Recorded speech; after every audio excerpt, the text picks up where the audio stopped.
یہ ایک خطرے کی بات تھی کہ جہاز نہ صرف خود خطرے سے دوچار ہو سکتا تھا بلکہ کسی اور جہاز کے حادثے کا بھی سبب بن سکتا تھا۔ اس ایئر ٹریفک کنٹرولر نے کہا کہ یہ ویلازونا کا شہر کراکس ہے اور تم اپنے راستے سے بھٹک چکے ہو۔ آگے سے جہاز کے پائلٹ کی طرف سے کوئی جواب نہ آیا۔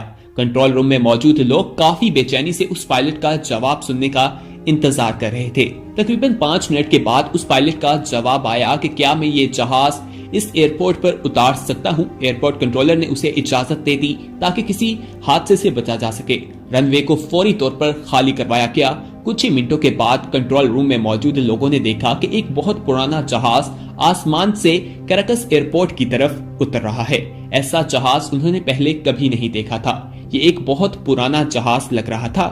اچانک ان کو جہاز کے پائلٹ نے پھر سے رابطہ کیا۔ اندر بیٹھے پائلٹ کی آوازیں بھی آنا شروع ہو گئیں۔ دونوں پائلٹس آپس میں باتیں کر رہے تھے کہ یہ کیا ہے۔ تبھی ایک پائلٹ نے ان سے کہا کہ یہ فلائٹ نیو یارک سے آتی ہے اور اسے میامی ایئرپورٹ پر 9:55 پر 12 اگست 1955 کو اترنا تھا۔ ایئر کنٹرول روم میں بیٹھے کنٹرولر نے حیرانی سے جواب دیا کہ تم کس قسم کی باتیں کر رہے ہو، یہ مئی 1992 ہے۔ پائلٹ نے آگے سے حیرانی سے چیخ کر او مائی گاڈ کہا۔ کنٹرول روم نے اس کو پینک نہ کرنے کو کہا اور جہاز کو اتارنے کو کہا۔ جہاز اب لینڈ کر چکا تھا۔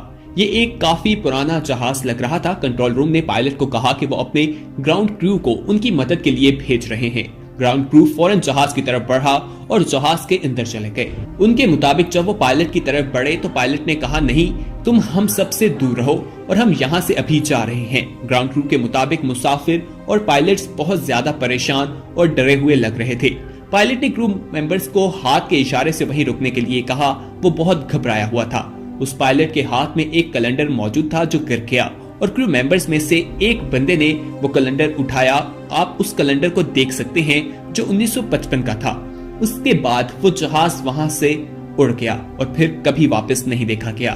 دوستو، جیسا ہم نے آپ کو پہلے بتایا کہ اس واقعے کو یقین کرنا بہت مشکل ہے، لیکن یہ اس وقت کے اخبارات میں رپورٹ کیا گیا تھا اور اس واقعے کو کافی زیادہ ڈسکس بھی کیا گیا تھا۔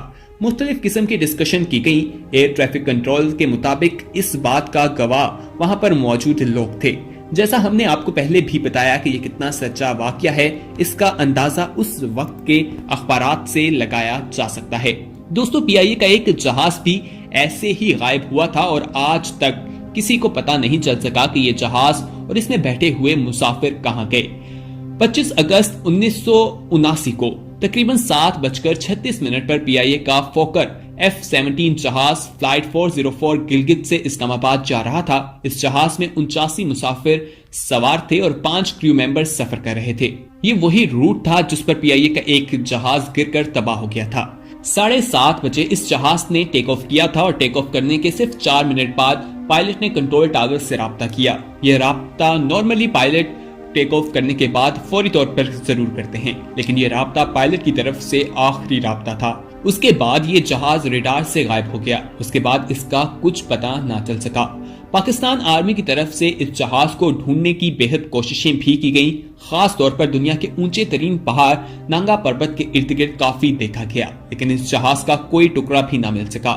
کہا جاتا ہے کہ یہ جہاز ہمالیہ کے اونچے ترین برف پوش پہاڑوں میں گر کر تباہ ہو گیا تھا، لیکن اس کے بارے میں کچھ بھی کہا نہیں جا سکتا۔